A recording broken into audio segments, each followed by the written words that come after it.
Welcome to M news Bijapur. चलिए चलते हैं आज की खबरों की ओर। युवकर जोते चल्लाट आडुತ್ತಿರುವ ಸರ್ಕಾರಕ್ಕೆ ವಿದ್ಯಾರ್ಥಿ ಯುವಕರ ಜೊತೆ ಚಲ್ಲಾಟ ಆಡುತ್ತಿರುವ ಸರ್ಕಾರಕ್ಕೆ ಬೇಕೇ ಬೇಕು ಬೇಕೇ ಬೇಕು ಬೇಕೇ ಬೇಕು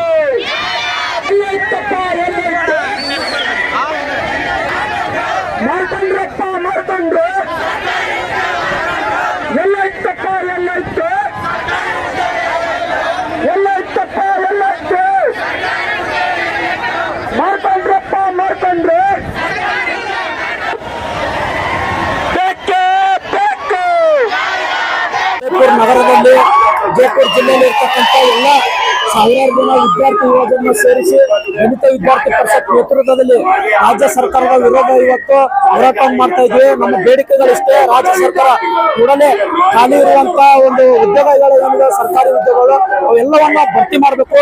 ಪ್ರತಿ 2 ತಿಂಗಳಿಗೊಮ್ಮೆ ನೋಟಿಫಿಕೇಶನ್ ಬಿಡುವಾಗಲೇ ಎಲ್ಲಾ ವಿದ್ಯಾರ್ಥಿಗಳಿಗೆ ಯಾವ ರೀತಿ ನೀವು ಎಕ್ಸಾಮ್ ಅನ್ನ ನಡೆಸ್ತೀರಿ, ಆಲ್ಟರ್ನೇಟಿವ್ ಆಗಿ ಬಿಡ್ತೀರಿ, ಎಕ್ಸಾಮ್ ಪ್ರತಿಯೊಂದು ಡೀಟೇಲ್ಸ್ ಆಗಿ ವಿದ್ಯಾರ್ಥಿಗಳಿಗೆ ಒಳ್ಳೆ ರೀತಿಯಾಗಿ ಎಕ್ಸಾಮ್ ನಡೆಸುವಂತ ಒಂದು ಪ್ರಕ್ರಿಯೆ ನಡೀಬೇಕು।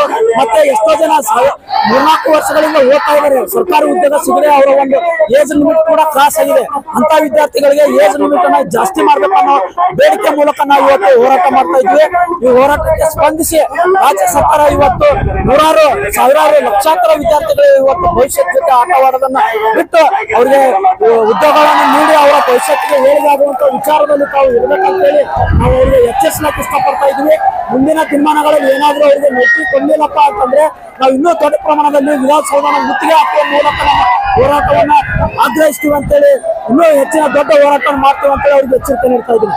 ಅಕ್ಷಯ್ ಕುಮಾರ್, ದಲಿತ ವಿದ್ಯಾರ್ಥಿ ಪರಿಷತ್, ವಿಜಯಪುರ। ಒಂದು ಸರ್ಕಾರಿ ಹುದ್ದೆಗಳನ್ನ ತಗೋಬೇಕಂದ್ರೆ ಸೆಕೆಂಡ್ ಪಿ ಮೇಲೆ ಜಾಸ್ತಿ ಯಾವ್ದು ಕನ್ಫರ್ಮ್ ಆಗಲ್ಲ, ಪ್ರತಿಯೊಂದು ಎಕ್ಸಾಮ್ಗೂ ಡಿಗ್ರಿ ಬೇಕಂತಾರೆ। ಡಿಗ್ರಿ ಮುಗಿಸಿ ಬರೋಷ್ಟಿಗೆ ಕೆಲವೊಬ್ಬರಿಗೆ 21-22 ಆಗುತ್ತೆ, ಇನ್ನೊಬ್ಬರಿಗೆ ಕೆಲವೊಂದ್ಸಲ ಮನೆ ಪರಿಸ್ಥಿತಿ ಸರಿ ಇರ್ಲಿಲ್ಲ ಅಂದ್ರೆ 25-26 ವರ್ಷ ಹೋಗುತ್ತೆ।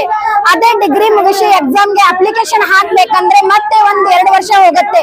ಅಪ್ಲಿಕೇಶನ್ ಹಾಕಿ ನೋಟಿಫಿಕೇಶನ್ ಬಂದ ಮೇಲೆ ಆಮೇಲೆ ನಂತರ ಮಾಡ್ಬೇಕಂದ್ರೆ ಆ ಕಾಲ್ಫಾರ್ಮ್ ಮಾಡಕ್ನೆ 5-6 ವರ್ಷ ಹೋದ್ಮೇಲೆ ಅನ್ಕೋತನ ಅವ್ರ ವಯಸ್ಸೇ ಮುಗ್ದಿರುತ್ತೆ, ಆ ಕಡೆ ಜಾಬು ಇಲ್ಲ, ಈ ಕಡೆ ಡಿಗ್ರಿ ಮುಗಿಸಿ ಮತ್ತೆ ಯಾವ ಕಡೆ ಹೋಗ್ಬೇಕಂದ್ರೆ ಬೇರೆ ಕಡೆ ಕೆಲಸ ಕೊಡಲ್ಲ, ಕೂಲಿ ಮಾಡ್ಬೇಕಂದ್ರೆ 500 ರೂಪಾಯಿನ ದಿನಕ್ಕೆ ಕೊಡಲ್ಲ। ಅಂತ ಬಡವ್ರ ಮಕ್ಕಳು ಎಲ್ಲಿ ಹೋಗ್ಬೇಕಂತ ಲಾಸ್ಟ್ ಗೊತ್ತಾಗಲ್ದೆ ಎಷ್ಟೋ ಕಡೆ ಆತ್ಮಹತ್ಯೆ ಆಗ್ತಾ ಇವೆ। ಅದು ಆತ್ಮಹತ್ಯೆ ಆದ್ಮೇಲೆ ತಮ್ಮ ತಪ್ಪನ್ನ ಮುಚ್ಚಾಕಕ್ಕೆ ನೂರಾರು ಕಾರಣಗಳು ಹೇಳ್ತಾರೆ। ಆಮೇಲೆ ಎಜುಕೇಶನ್ ಕರೆಕ್ಟ್ ಆಗಿ ಕೊಡಂದ್ರೆ ಅದು ಕೊಡಂಗಿಲ್ಲ, ಎಷ್ಟೋ ಸರ್ಕಾರಿ ಶಾಲೆಗಳು ಮುಚ್ಚಿ ಹೋಗಿವೆ। ಒಂದಕ್ಕೆ ಅನುದಾನ ಕೊಡಂದ್ರೆ ಆ ಅನುದಾನ 1 ಕೋಟಿ ಆಗಿದ್ರೆ ಅದು ಬರೋವರೆಗೆ 10 ರೂಪಾಯಿಗೆ ಬಂದ್ ನಿಲ್ಲುತ್ತೆ। ಯಾವುದೇ ಒಂದು ಎಷ್ಟೋ ಶಾಲೆಗಳಲ್ಲಿ ಸರ್ಕಾರಿ ಶಾಲೆಯಲ್ಲಿ ನೋಡಿದಾಗ ಅಲ್ಲಿ ಒಂದು ಆಫೀಸ್ ರೂಮ್ದಾಗೆ CC ಕ್ಯಾಮ್ರಾ ಇಲ್ಲ। ಅದೇ ರೀತಿ ಎಜುಕೇಶನ್ ಯಾವ ಲೆವೆಲ್ಗೆ ಹೋಗಿದೆ ಅಂದ್ರೆ ಅದಕ್ಕೆ ವ್ಯಾಲ್ಯೂನೇ ಇಲ್ಲ, ಪ್ರತಿಯೊಬ್ರು ಏನೇನೋ ಮಾಡ್ಕೊತ ಹೋಗ್ತಾರೆ, ಅನುದಾನ ಯಾವ್ದು ಬರಲ್ಲ ಕರೆಕ್ಟ್ ಆಗಿ। ಆಮೇಲೆ ನೌಕರಿ ಇಡ್ಬೇಕಂದ್ರೆ 5-6 ವರ್ಷಕ್ಕೆ ನೋಟಿಫಿಕೇಶನ್ ಆದ್ರೆ ಅನ್ಕೋತನ ವಯಸ್ಸೇ ಮೀರಿ ಹೋಗಿರುತ್ತೆ, ಅವಾಗ ಏನ್ ಮಾಡ್ಬೇಕು? ಕೆಲವೊಂದು ಎಕ್ಸಾಮ್ ನೋಟಿಫಿಕೇಶನ್ ಮೊನ್ನೆ ಆಗಿದ್ದು, ಆದ್ರೆ ಒಳ ಮೀಸಲಾತಿ ಸಲುವಾಗಿ ಮತ್ತೆ ಅದನ್ನ ಕ್ಯಾನ್ಸಲ್ ಮಾಡಿ ಬಿಟ್ಟಿದ್ದಾರೆ। ಅದೇ ರೀತಿ ಬಡವರ ಮಕ್ಳು ಇರ್ತಾರೆ, ಅಪ್ಲಿಕೇಶನ್ ಹಾಕೋದಕ್ಕೆ ಎಷ್ಟೋ ಜನರ ಕಡೆ ದುಡ್ಡು ಇರಲ್ಲ, 500 ರೂಪಾಯಿ 600 ರೂಪಾಯಿ ಸಾಲ ಮಾಡಿದ್ ನಾವು ನೋಡಿದ್ವಿ। ಅಂತ ಮಕ್ಕಳು ಇನ್ನೊಮ್ಮೆ ಅಪ್ಲಿಕೇಶನ್ ಹಾಕಿ ಬರೀತಾನೆ ಅಂದ್ರೆ ಕೆಲವೊಂದ್ಸಲ ಮನೆ ಪರಿಸ್ಥಿತಿ ಸರಿ ಇಲ್ಲದೆ 2ನೇ ಸಲ ಬಿಟ್ಟು ಬಿಡ್ತಾರೆ, ಮತ್ತೆ 3ನೇ ಸಲ ನೋಟಿಫಿಕೇಶನ್ ಬರ್ಬೇಕಂದ್ರೆ ಮತ್ತೆ 5-6 ವರ್ಷ ಅನ್ಕತನ 40 ವರ್ಷ ಅಲ್ಲೇ ಹೋಗಿರುತ್ತೆ, ಮುಂದೆ ಮದ್ವೆನೂ ಇಲ್ಲ, ನೌಕರಿನೂ ಇಲ್ಲ। ಈ ರೀತಿ ಮಾಡಿದ್ರೆ ಹೇಗೆ? ರಾಜ್ಯ ಸರ್ಕಾರ ಈಗಲೇ ಎಚ್ಚೆತ್ತುಕೊಳ್ಳಬೇಕು। ಇದು ಗೃಹ ಲಕ್ಷ್ಮಿ, ಗೃಹ ಜ್ಯೋತಿ ಇದೆಲ್ಲ ಫ್ರೀ ಆಗಿ ಕೊಡೋಕ್ಕಿಂತ 1ನೇತೆ ಹಿಡಿದು 12ನೇ ತನ ಪ್ರತಿಯೊಬ್ಬರ ರೈತರ ಬಡ ಮಕ್ಕಳಿಗೆ, ಎಲ್ಲರಿಗೂ ಹೇಳ್ತಾ ಇಲ್ಲ, ಬಡ ಮಕ್ಕಳಿಗೆ ಪ್ರತಿಯೊಬ್ಬರಿಗೂ ಶಿಕ್ಷಣ ಕೊಡಬೇಕು। ಡಿಗ್ರಿ ಎಷ್ಟೋ ಜನಕ್ಕೆ ಶಿಕ್ಷಕರಾಗಬೇಕಂತ ಆಸೆ, ಬೇಡ ಸೀಟ್ ಸಿಗ್ತಾ ಇಲ್ಲ, ಅವ್ರಿಗೂ ಸಹ ಬೇಡ ಫ್ರೀ ಮಾಡಿ ಕೊಡ್ಬೇಕಂದ್ರೆ ಇದು ನಮ್ಮ ವಿನಂತಿ, ಕಳಕಳಿಯ ವಿನಂತಿ ರಾಜ್ಯ ಸರ್ಕಾರಕ್ಕೆ।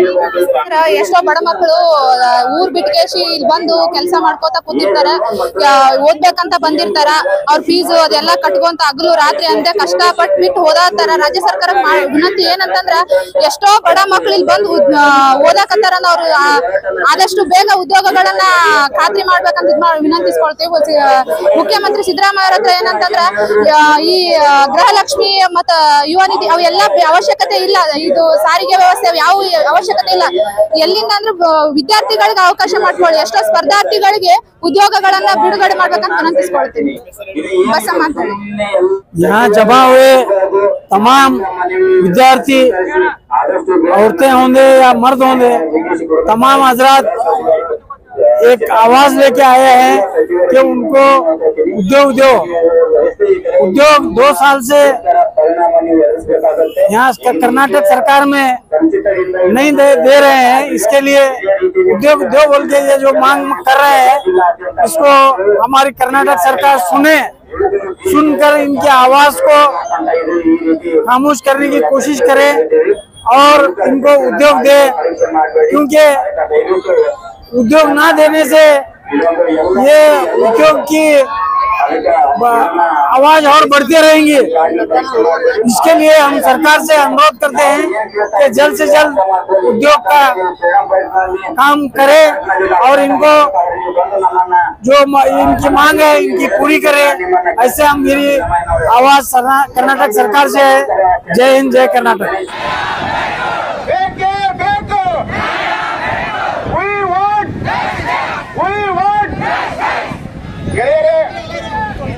ನಮ್ಮ ತಂದೆ ತಾಯಿಗಳು ನಮ್ಮನ್ನ ಶಾಲೆಗೆ ಕಳಿಸ್ತಕ್ಕಂಥದ್ದು, ನನ್ನ ಮಗ ಒಂದು ಸುಭದ್ರವಾಗಿರ್ತಕ್ಕಂಥ ಉದ್ಯೋಗ ಪಡಿಬೇಕು, ನನ್ನ ಕುಟುಂಬಕ್ಕೆ ಆಸರೆ ಆಗ್ಬೇಕು ಅನ್ನೋ ಕಾರಣಕ್ಕಾಗಿ ಎಲ್ಲಿವರೆಗೂ ಕಳಿಸಿರ್ತಾರಪ್ಪ ಅಂತಂದ್ರೆ ನಮ್ಮನ್ನ PUC ಮುಗಿಸಿ ಡಿಗ್ರಿ ಮುಗಿಸಿ ನಮ್ಮ ಸ್ನಾತಕೋತ್ತರ ಅಧ್ಯಯನವರೆಗೂ ಕೂಡ ನಮ್ಮ ತಂದೆ ತಾಯಿಗಳು ಬಹಳ ಶ್ರಮ ವಹಿಸಿ ತಮ್ಮ ಎಲ್ಲ ಹೊಟ್ಟೆ ಬಟ್ಟೆಗಳನ್ನ ಕಟ್ಟಿ ನಮಗೆ ಸಾಲಿ ಕಲಿಸಿರ್ತಾರೆ.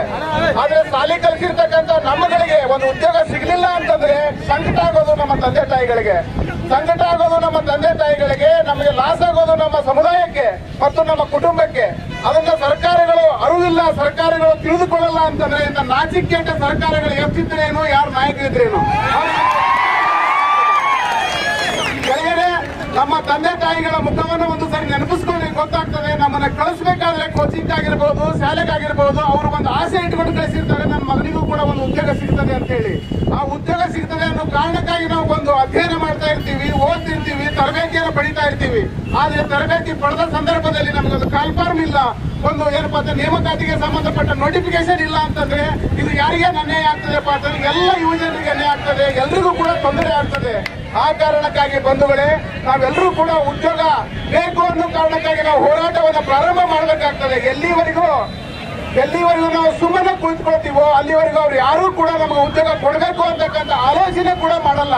ಆ ಕಾರಣಕ್ಕಾಗಿ ನಮ್ಮ ಸಂವಿಧಾನ ಹೇಳ್ತದೆ ಎಲ್ರಿಗೂ ಕಡ್ಡಾಯವಾಗಿ ಶಿಕ್ಷಣ ಕೊಡಬೇಕು ಅಂತ ಅಂತಂದ್ರೆ ಬಹಳ ಶಿಸ್ತುಬದ್ಧವಾಗಿ ಅಧ್ಯಯನ ಮಾಡ್ತೇವೆ. ನಮ್ಮ ಜೀವನ ಕೂಡ ಬಹಳ ಶಿಸ್ತು. ಯಾರಪ್ಪ ಅಂತಂದ್ರೆ ಈ ರಾಜಕಾರಣಿಗಳು, ಈ ಮೇಲಿರ್ತಕ್ಕಂಥ ಅಧಿಕಾರಿಗಳು, ಅವರು ಸರಿಯಾಗಿ ಏನಪ್ಪಾ ಅಂತಂದ್ರೆ ನಮಗೆ ನೌಕರಿ ಮಾಡಿದ್ರೆ, ಸಮಯ ಸಂದರ್ಭಕ್ಕೆ ಕಾಲ್ಫಾರ್ ಮಾಡಿದ್ರೆ ಎಲ್ರಿಗೂ ಕೂಡ ಉದ್ಯೋಗ ಸಿಗ್ತವೆ. ಈ ಕಾರಣದಲ್ಲಿ ಖಾಲಿ ಇರೋ ಕಾರಣಕ್ಕಾಗಿ ಏನಪ್ಪಾ ಅಂತಂದ್ರೆ ಎಷ್ಟೋ ಇಲಾಖೆಗಳಲ್ಲಿ ಸರಿಯಾಗಿ ಕೆಲಸಗಳಾಗ್ತಾ ಇಲ್ಲ. ಮೊನ್ನೆ ನೀವು ಬೆಂಗಳೂರಲ್ಲಿ ನೋಡಿದ್ದೀರಿ, ಕಾಲ್ ತುಳಿತಕ್ಕೆ ಒಳಗಾಗಿ ಎಷ್ಟೋ ಜನ ಸತ್ತೋದ್ರು. ಯಾಕಪ್ಪ ಅಂತಂದ್ರೆ ಅಲ್ಲಿ ಏನಪ್ಪಾ ಅಂತಂದ್ರೆ ಎಷ್ಟೋ ಇಲಾಖೆಯಲ್ಲಿ ಖಾಲಿ ಇರುವ ಹುದ್ದೆಗಳು, ಪೊಲೀಸ್ ಇಲಾಖೆಯಲ್ಲಿ ಇಲ್ಲಿವರೆಗೂ 2 ವರ್ಷಗಳಿಂದ ಕಾಲ್ಫಾರ್ ಮಾಡ್ತಾ ಇಲ್ಲ. ಇದರಿಂದ ಏನಾಗ್ತದೆ, ಸಿಬ್ಬಂದಿ ಕೊರತೆ ಆಗ್ತಾ ಇದೆ, ಆಡಳಿತ ನಡೆಸಲಿಕ್ಕೆ ಕೂಡ ಆಗ್ತಾ ಇಲ್ಲ. ಅಂತ ಸಂದರ್ಭದಲ್ಲಿ ನಾವೆಲ್ಲರೂ ಕೂಡ ಧ್ವನಿ ಎತ್ತಬೇಕಾಗ್ತದೆ. ನಾವೆಲ್ಲರೂ ಕೂಡ ಒಕ್ಕೂರ್ಲಿಂದ ಏನಪ್ಪಾ ಅಂತಂದ್ರೆ ಒಗ್ಗಟ್ಟಿನಿಂದ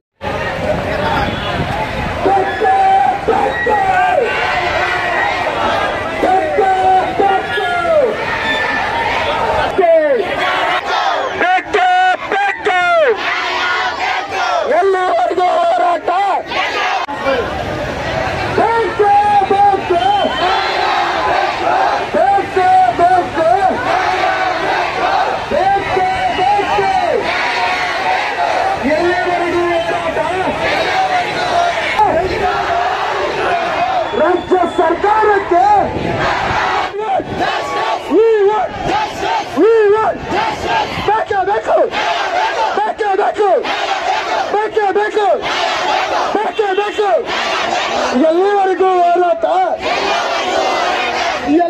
ಹೋರಾಟ, ಏತಕ್ಕಾಗಿ ಹೋರಾಟ,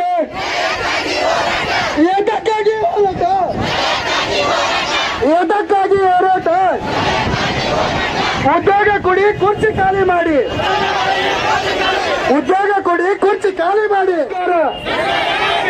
ಸರ್ಕಾರಕ್ಕೆ ಧಿಕ್ಕಾರ, ಧಿಕ್ಕಾರ, ಧಿಕ್ಕಾರ, ಧಿಕ್ಕಾರ, ಧಿಕ್ಕಾರ.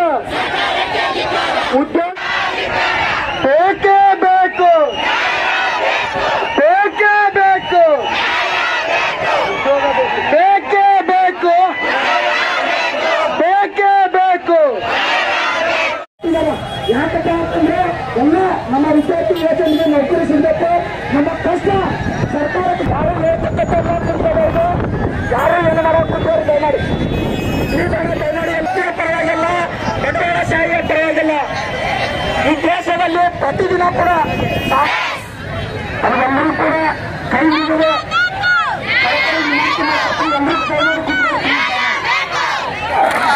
ಎಲ್ಲರೂ ದಯಮಾಡಿ ಕುತ್ಕೊಳ್ಳಿ. ಇನ್ನು ಕೆಲವೇ ಕ್ಷಣಗಳಲ್ಲಿ ಜಿಲ್ಲಾಧಿಕಾರಿಗಳು ಬರ್ತಾರೆ. ಎಲ್ಲ ಪೊಲೀಸ್ ಸಿಬ್ಬಂದಿಗಳು ಎಲ್ಲ ತರ ವ್ಯವಸ್ಥೆ ಮಾಡ್ಕೊಂಡಿದ್ದಾರೆ. ಅವ್ರ ಸಹಕಾರ ಇವತ್ತು ಅವ್ರ ಸಹಕಾರದಿಂದ ನಮ್ಮ ಹೋರಾಟ ಯಶಸ್ವಿಯಾಗಿದೆ. ಇನ್ನು ಕೆಲವೇ ಕ್ಷಣಗಳಲ್ಲಿ ಜಿಲ್ಲಾಧಿಕಾರಿಗಳು ನಮ್ಮ ಮುಂದಿರ್ತಾರೆ. ನಮ್ಮ ಬೇಡಿಕೆಗಳನ್ನ ಅವರೆಲ್ಲರಿಗೂ ಕೂಡ ತಿಳಿಸಿ ನಮ್ಮ ಈ ಒಂದು ಶಾಂತಿ ರೀತಿಯಾದಂತಹ ಒಂದು ಹೋರಾಟವನ್ನ ಅವರ ಮುಖಾಂತರ ತಿಳಿಸೋಣ ಅಂತ ಹೇಳ್ತಾ ಇದ್ವಿ. ಹಿಂದೆ ನಿಂತಿರ್ತಕ್ಕಂಥ ಎಲ್ಲ ಸಹೋದರ ಕುತ್ಕೋಬೇಕು, ದಯಮಾಡಿ ಕುತ್ಕೋಬೇಕು. ಎಲ್ಲರೂ ಕೂಡ ದಯಮಾಡಿ ಕುತ್ಕೋಬೇಕು. ಸಹೋದರ ಈ ಹೋರಾಟವನ್ನು ಉದ್ದೇಶಿಸಿ ಮಾತನಾಡಬೇಕು. ಭಾರತ ಅಭಿವೃದ್ಧಿ ಹೊಂದುತ್ತಿರುವ ತಂದೆ ತಾಯಿಗಳು ಇವತ್ತು ಕಾಯ್ತಾ ಇದ್ದಾರೆ. ಆದ್ರೆ ಇವತ್ತು ನಿಮ್ಮ ಸರ್ಕಾರ ಇವತ್ತು ಈ ವಿದ್ಯಾರ್ಥಿಗಳನ್ನು ಕಡೆಗಣಿಸುವ ನಿಟ್ಟಿನಲ್ಲಿ ಇವತ್ತು ಏನ್ ಮಾಡ್ತಾ ಇದೆಯಪ್ಪ ಅಂತಂದ್ರೆ 4 ವರ್ಷಗಳಿಂದ ಯಾವುದೇ ಇವತ್ತು ಅವರಿಗೆ ಖಾಲಿ ಇರ್ತಕ್ಕಂಥ ಉದ್ಯೋಗಗಳನ್ನು ತುಂಬಲಾರದೆ ಇವತ್ತು ಅವರು ಎಷ್ಟು ಕಷ್ಟಪಡ್ತಾ ಇದ್ದಾರೆ. ಅವ್ರಿಗೆ ಒಂದು ನ್ಯಾಯ ಕೊಡುವ ನಿಟ್ಟಿನಲ್ಲಿ ಇವತ್ತು ಏನ್ ಕೆಲಸ ಮಾಡ್ತಾ ಇಲ್ಲ ಅದರ ವಿರುದ್ಧವಾಗಿ ಇಡೀ ಇವತ್ತು ವಿದ್ಯಾರ್ಥಿ ಯುವಜನರ ಒಂದು ಆಕ್ರೋಶ ಇವತ್ತು ಇಡೀ ಸರ್ಕಾರದ ವಿರುದ್ಧ ಈ ಒಂದು